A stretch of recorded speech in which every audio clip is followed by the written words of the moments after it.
Kita berdoa, terima kasih Tuhan atas penyertaan Tuhan di pagi hari ini. Sebelum kami memulai aktivitas kami disapa oleh firman-Mu. Berkati hati dan pikiran kami. Dalam nama Tuhan Yesus Kristus kami berdoa dan mengucap syukur. Amin. Shalom, selamat pagi saudaraku yang dikasihi Tuhan Yesus Kristus. Sebelum kita memulai aktivitas kita hari ini, marilah kita mendengarkan sapaan Tuhan melalui firman-Nya pada hari ini, Rabu 16 Oktober 2024, yang tertulis dalam Amsal 29 ayat 7. Begini firman Tuhan, orang benar mengetahui hak orang lemah, tetapi orang fasik tidak mengertinya. Halak partigor maniroi perkaroni halak naparir. Allah yang halak parjahati dan perduli di nasida. Demikian firman Tuhan dengan topik biarkan Tuhan menjadi benar. Saudaraku yang dikasihi Tuhan Yesus Kristus, kitab Amsal mengingatkan kita akan perbedaan besar antara orang benar dan orang fasik dalam hal memperlakukan sesama, terutama mereka yang lemah dan terpinggirkan.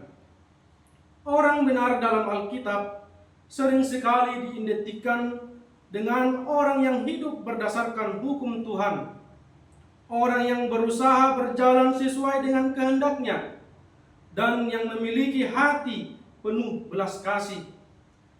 Di sisi lain, orang fasik adalah mereka yang hidup tanpa peduli pada ketentuan Tuhan.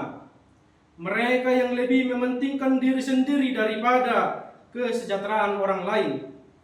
Ada poin penting yang ingin disampaikan melalui renungan pagi ini. Yang pertama, peduli pada mereka yang kurang mampu.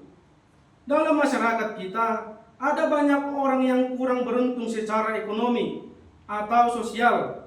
Mungkin mereka tidak memiliki akses yang baik ke pendidikan, pekerjaan, atau layanan kesehatan.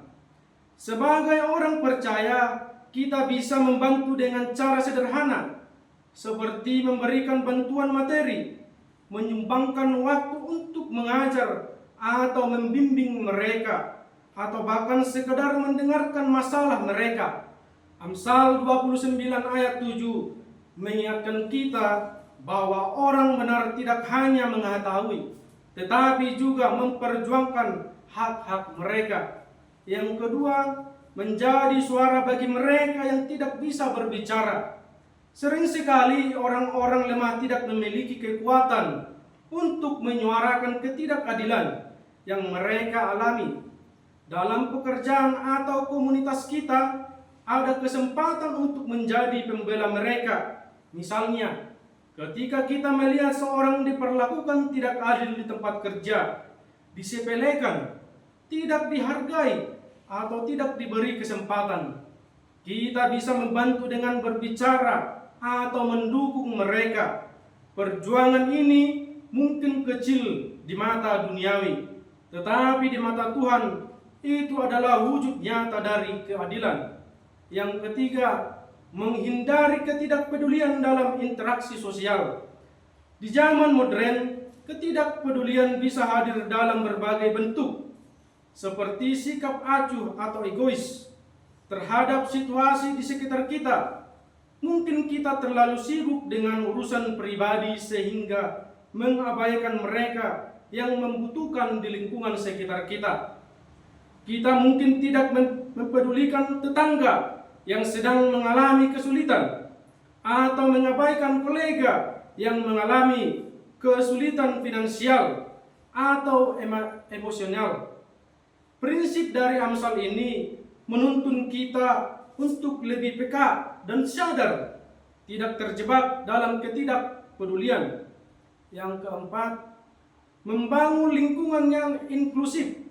Dalam pekerjaan, gereja, atau komunitas, kita bisa berperan menciptakan lingkungan yang inklusif, di mana semua orang merasa diterima dan dihargai.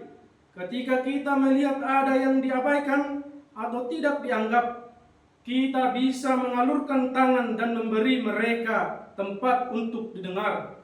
Tuhan memanggil kita untuk menghormati setiap orang dan menunjukkan bahwa setiap individu, termasuk yang lemah, memiliki martabat yang sama di matanya. Untuk itu dalam kehidupan sehari-hari, Amsal ini menantang kita untuk menjadi orang yang aktif, memperjuangkan hak-hak mereka yang lemah. Tidak cukup hanya mengetahui bahwa ketidakadilan terjadi, tetapi kita harus terlihat untuk membuat perubahan sekecil apapun. Melalui kepedulian kita, Tuhan akan menyatakan kuasa-Nya, keadilan-Nya kepada kita.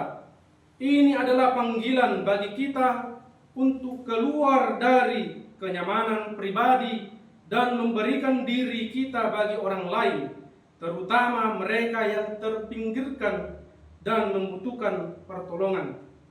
Demikianlah sapaan firman Tuhan untuk kita. Tuhan memberkati.